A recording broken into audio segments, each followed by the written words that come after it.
Welcome to Health System CIO's Partner Perspective interview series. I'm Anthony Guerra, founder and editor in chief.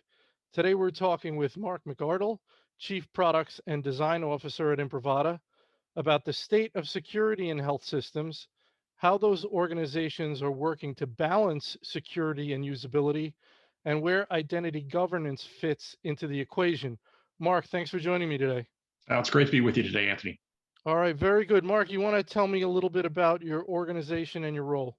Absolutely. So I'm the Chief Product and Design Officer at Imprivata, and our mission in the product team is to define the ways that we can leverage digital identity to enable clinicians to have fast and effective access to all the tools and technologies they need to help their patients. And we do that by working closely with our clinical partners, both inside Imprivata, as well as our customers, to understand how to use digital identity to improve cybersecurity and clinical workflow efficiency. And I've been in cybersecurity for about 25 years, love the space. I love the worthiness of cybersecurity. But when you're doing it in healthcare, it takes on a whole new level of worthiness.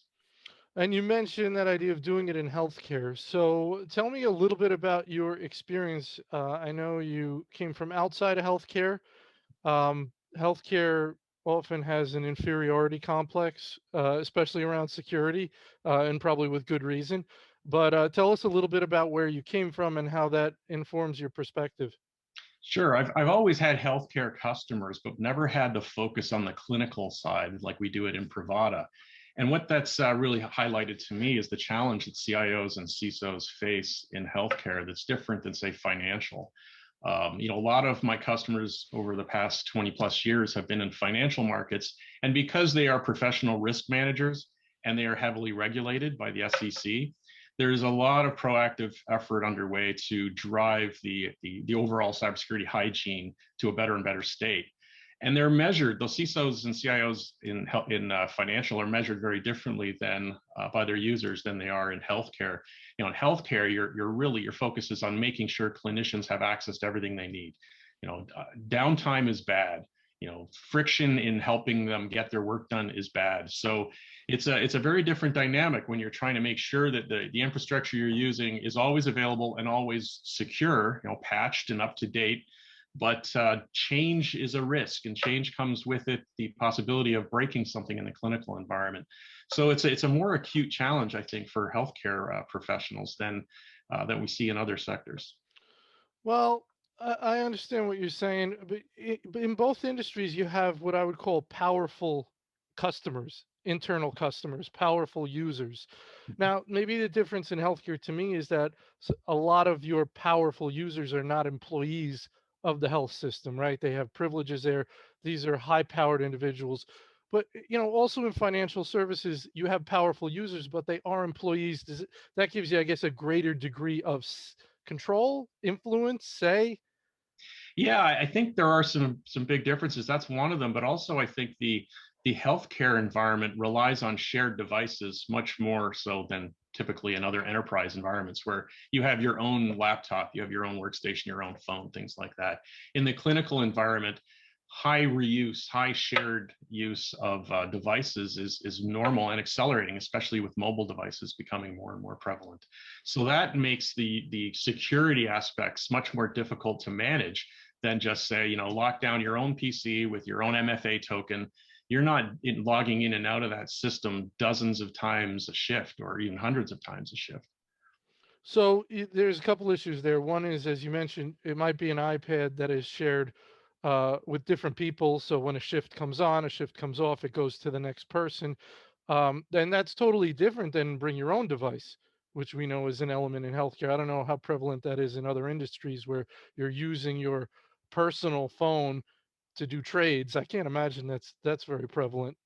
Yeah, you're typically using enterprise Yeah. resources that are assigned to you as the individual in most financial and even normal enterprise use cases. And if we look at healthcare in the non-clinical side, the administrative side, they resemble more the typical enterprise user where they have their laptop, they have access to Office 365, and that's, maybe there's a few other apps, but then you flip to the clinical side and there's dozens and dozens of applications that the clinicians need access to all that have digital identity and security, requirements that go along with them. And that's a much more complex problem to manage.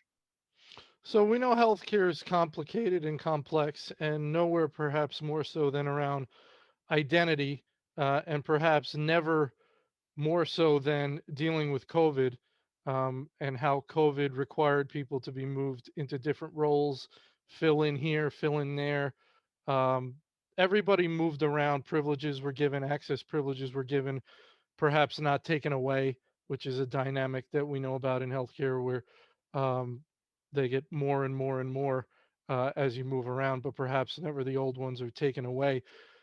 Do you see that dynamic having happened? Do you see it as having been an issue that was much exacerbated dealing with COVID, and now uh, quite a mess out there for a lot of folks to deal with? Absolutely. Managing digital identities has always been a challenge, but today healthcare CISOs and CIOs are coming out of an extraordinary period of challenge, which exposed the risks of doing provisioning and deprovisioning in a manual or non-automated way. And COVID changed everyone's plans. It was all hands on deck to bring on and provision lots of new clinicians and change a lot of clinical workflows. We refer to the surge of hiring as one challenge, but an even bigger challenge was the reallocating or reassigning staff to areas of higher need. Hmm. For example, an ambulatory nurse is moving to ED or ICU to help with influx COVID patients, and those existing staff needing different access based on this new role they have. The mass provisioning was a huge challenge, but as the dust is settling now, CIOs and CISOs are figuring out the best way to bring order to it all. And one aspect of bringing order is deprovisioning or removing access that was supposed to be temporary. Otherwise, you end up with this stacking problem where Hmm. clinicians accumulate entitlements and access to systems that they don't need and shouldn't have. And that's really where identity governance comes into play. That's where it really drives a ton of value. And the real compliance and ROI benefits are, I think, what's driving the attention on identity governance today. Let's talk about risk. Um, you think is that one of the core elements of a CISO's job is knowing risk and communicating risk, correct? Absolutely. They are risk managers. You can't invest in everything to 100 out of 100. You have to identify where your greatest concentration of risk is. What are the things that you can do culturally inside an organization? What are the things you can do with technologies? There's a lot of different aspects and lenses through which to view risk, but ultimately that's what you are as a professional risk manager. And I would imagine that rarely in the past has a risk profile shifted so quickly and perhaps so in a way that's so difficult to know as dealing with COVID, that 6 months of last year. Um, do you think was this a unique situation for CISOs out there to sort of not even know where they stood for a little bit, and now sort of are we in a regrouping process, and you have CISOs trying to get their arms around their new risk profile? Yeah, I think what we recognize coming out of COVID, or at least seeing the light at the end of the tunnel, is that the understanding of how to manage risk within healthcare has evolved. The focus on remote work that COVID brought into play has drove a lot of new both infrastructure requirements, but also new risks to be managed. And coming out of COVID, we're starting to see this hybrid work environment that's not going away anytime soon. So the common thread though that I see through all of this and COVID, primarily being responsible for driving this real new influx of clinicians, either bringing them back from retirement, graduating college classes early, that really emphasized the need to be able to manage digital identity, get these clinicians productive day one.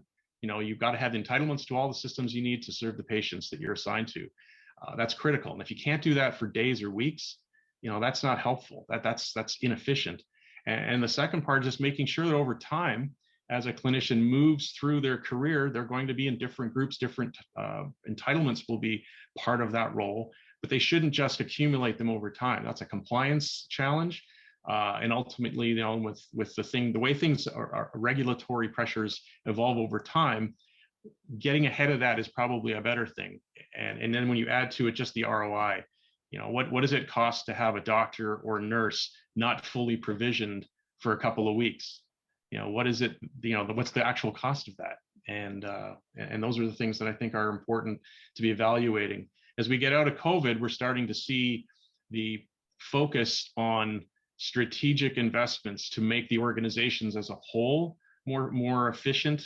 Those are starting to be dusted off again. But during COVID, we were working with our customers and just to make sure they had what they needed in terms of digital identity tools from us. And some of the bigger projects, we understood they had to go on hold. Yeah, you talk about coming out of COVID, and we've touched on this issue before in our interviews. The idea of picking up or seeing where you left off. So, all right, what sort of was interrupted? And then what are the realities of the new world we're living in? And a reprioritization has to take place of, okay, was 1, 2, and 3 in January 2020. What's 1, 2, and 3 now? We even know some of the telemedicine numbers have come down significantly from their highs. I've talked to CIOs who say that's not quite the priority that it was. You just can't. We're just not assuming that it's all the money going into providing remote care because the numbers went down. So that's just the reality. And they say, okay, if those numbers are down, we're going to focus on other places. What are your thoughts around this concept of reprioritizing what was interrupted? And what's your advice there as far as keeping identity governance in the mix?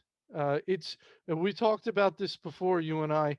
It's a challenging project. It's a big project, and it's not a cheap project, but it's an important project. So, what are your thoughts there? Yeah, it's identity governance is not a small tactical project that you can roll through in a couple of days. It is a complex, potentially complex endeavor.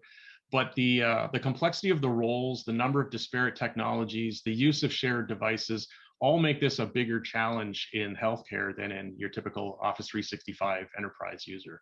But the first step is to identify the best solutions in the market that understand and focus on the unique requirements of healthcare and leverage existing digital identity investments. There are a lot of technologies from the EMRs through the vast ecosystem of clinical applications that all have identity requirements.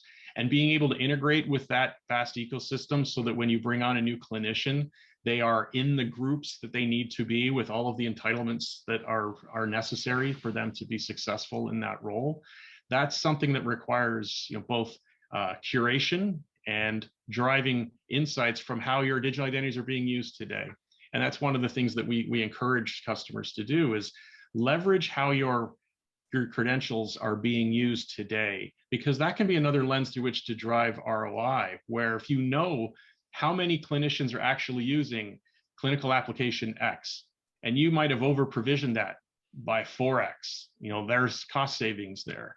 But this is part of the challenge where if you don't get on top of that, you don't use identity governance as a tool to drive ROI to become more efficient, you're leaving budget that is precious on the table and it's being sort of wasted. So I think that's an important aspect, is make sure you're able to leverage the digital identity infrastructure you have today to be the starting point for how to curate going forward. So, leveraging what you have, you mentioned leveraging what you have. You're talking about picking the right vendor. It's a big project. It's a complicated project. You pick the right vendor, obviously one who knows healthcare, one who knows how to do this. It's going to be easier, right? Yeah. That's one of the concepts there. But we have to first pick the project. We have to first decide that we want to do this, and then we can make sure we pick the right vendor and all that. What are some reasons if I mean, it's almost a no-brainer. Here's my issue. It seems like a no-brainer. The more I've talked to people about this, you can't manage this manually. It's impossible to do it in a conscientious way manually. So why are people not doing it? People who aren't doing it, who should be doing it, which is pretty much everybody, why are they not? It's a great question. I think it varies a lot from one organization to another, but I think maybe a common thread has been budgets are really tight. And a governance tool doesn't sound, at the 50,000-foot level like an absolutely critical must-have clinical infrastructure. And this is why it's so important to tie it back to ROI. And we get that, and we focus on that with all of my portfolio products. We focus on what's the ROI driver here. It's great to manage risk. It's a lot of things you have to do in cybersecurity. CISOs are used to this. It doesn't change the needle ROI wise. It reduces risk, and it's an important risk to manage, but you're not getting more efficient because you do it. And in some cases, maybe many cases, it actually kind of breaks the usability side and makes it harder for your users. But in the identity governance side, this is a real clear-cut case for ROI, because you are making your clinicians more efficient sooner. They are able to fully access all the tools they need, and you are managing risk and efficiency better over the life cycle of those clinicians by making sure their entitlements are always up to date and accurate, and deprecated where they no longer need them. So that's the assistance. Let's say we've got CISOs and CIOs that want to do this. You're giving them the argument to make to whoever they need to make it to. They want to do this, but they need to get the dollars approved. That could be where a lot of people are stuck. We're saying that could be where things get stuck. You're giving them the argument because you're saying risk reduction might not be the winning one. That might not take the day, but ROI, you're saying, is legit. It's there, and that's what's going to get it across the finish line in terms of approval. Absolutely. Absolutely. This is one of those fortunate areas where you can improve the efficiency, stretch your resources to go further by managing identities better. And that's been borne out time and time again with all the customers that we've engaged with. But I do think it is important to understand that in healthcare, especially, that ROI is a key driver in making cybersecurity investments. It's not as highly regulated as, say, financial is yet.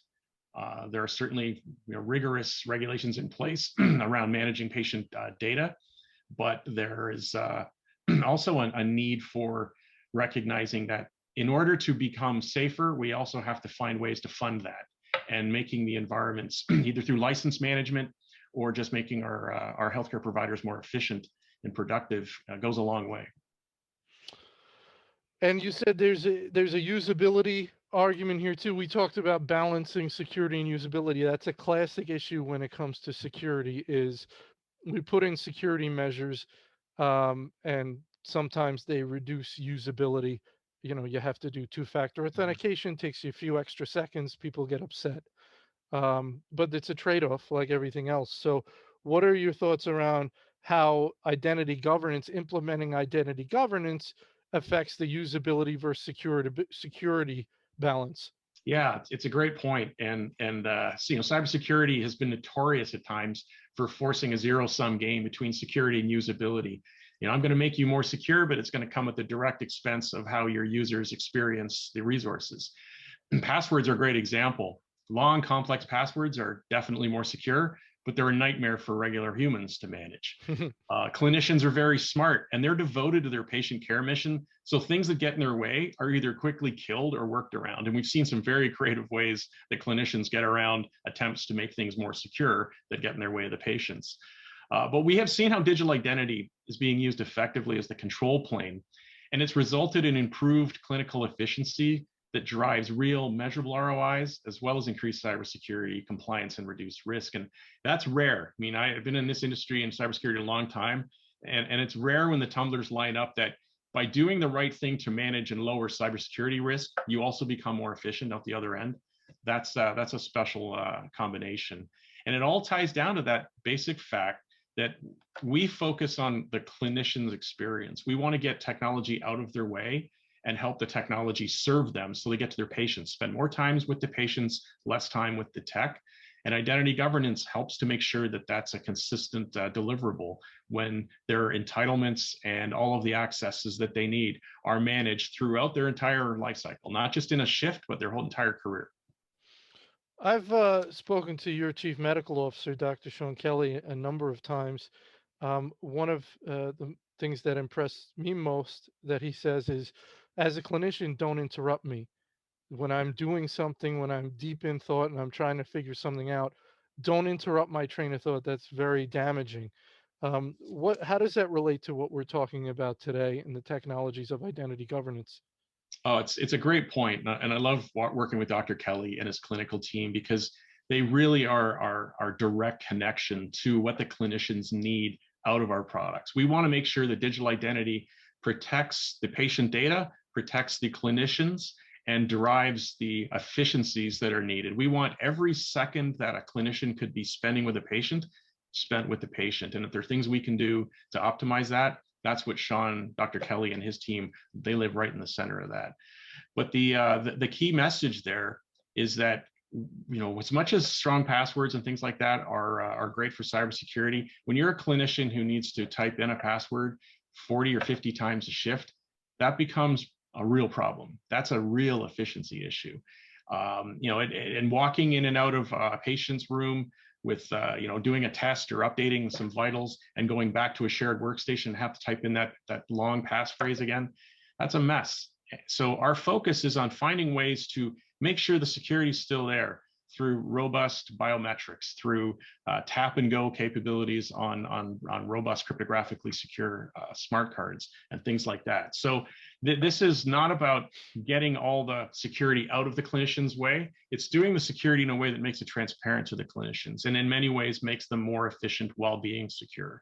And that's a great mission for us. And it's exciting to see how that's evolved, especially now that we're looking at governing the identities. It's one thing to talk about a clinician one-on-one, but when you're dealing with thousands of clinicians, all with maybe different roles, or at least split into many hundreds of different groups of types of accesses they need, that managing that chaos is incredibly hard if you don't have the right capabilities deployed. You have a significant base of customers. You're not a startup. So I think it's worthwhile to, if you want to talk to them about what's next from Imprivata, what's coming down the pipeline.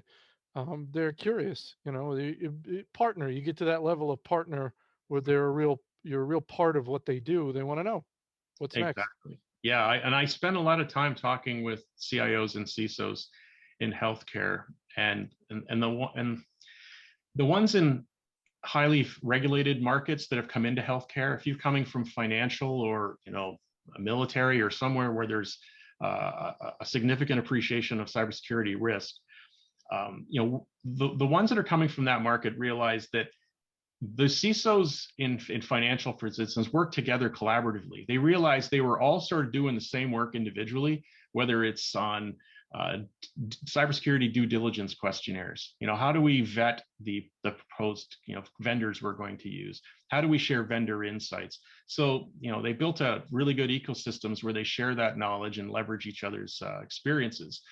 They realize they don't do this alone.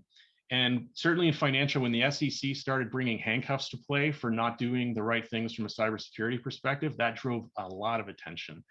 And I think if we look down the road, financial is probably the place that cybersecurity sort of leads. They're on a bit of a bleeding edge because they have big budgets and they are professional risk managers.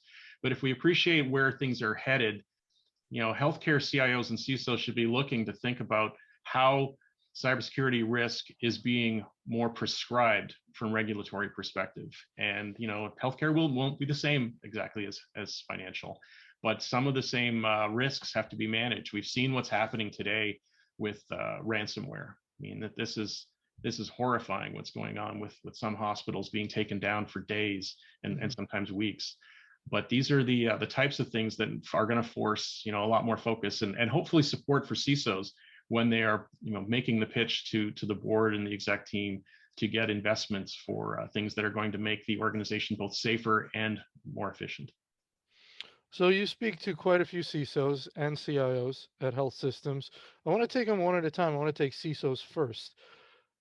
Can you tell me any characteristics that you see in the ones that impress you? So the CISOs that you find impressive, you think they're bringing something serious to the table. What are some common traits there?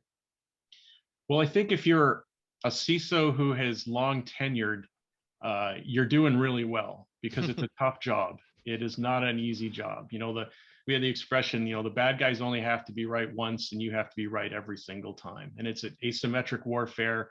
the tools are evolving. The bioweapons that they're deploying online now are evolving faster than the defenses in some areas. It's always been that way. It's always been cat and mouse.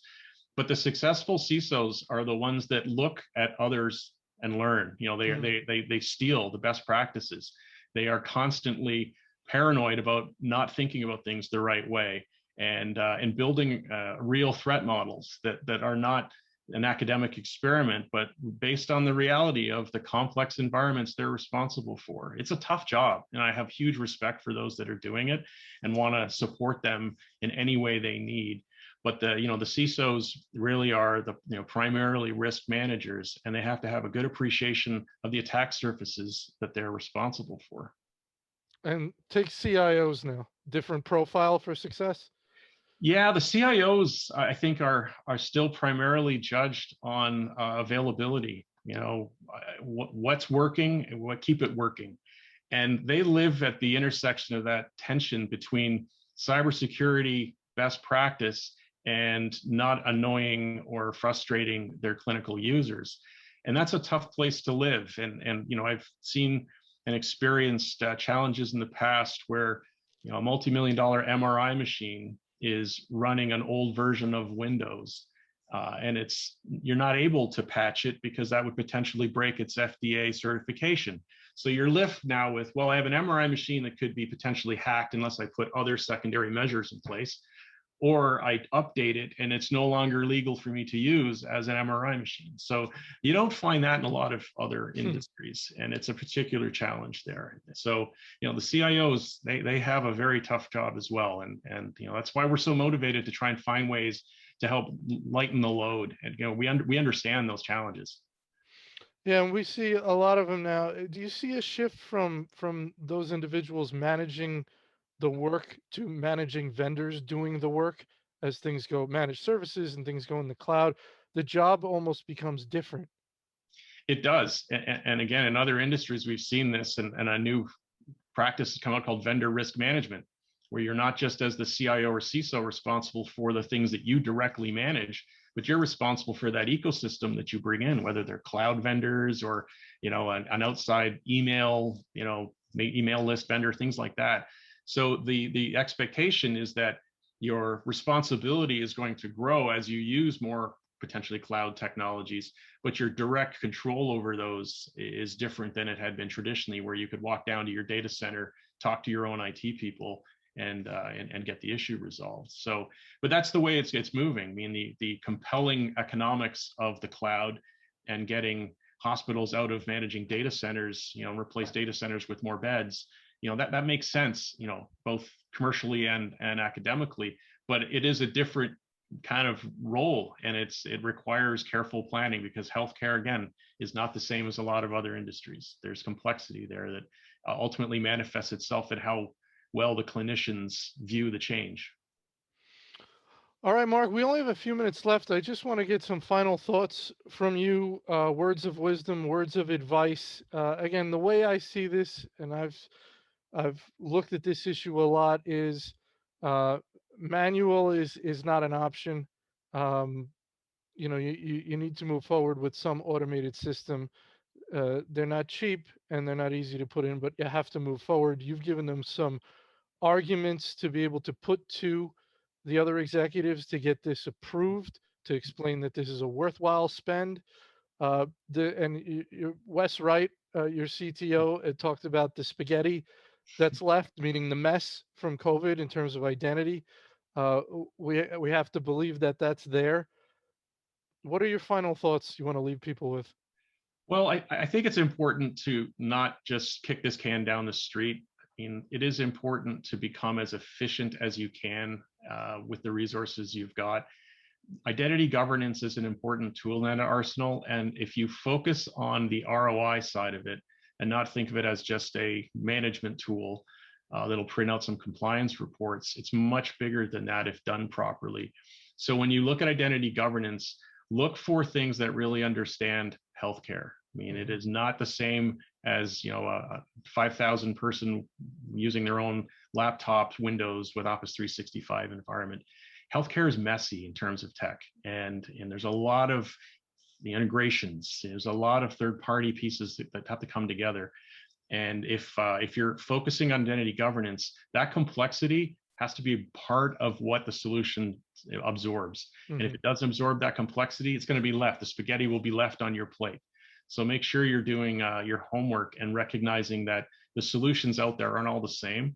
And ones that have demonstrated ROI consistently in healthcare are the ones to put top on your list. And spaghetti equals risk, right? Spaghetti is risk. Absolutely.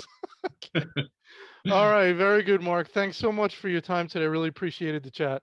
Thanks a lot, Anthony. It was a lot of fun. Thanks.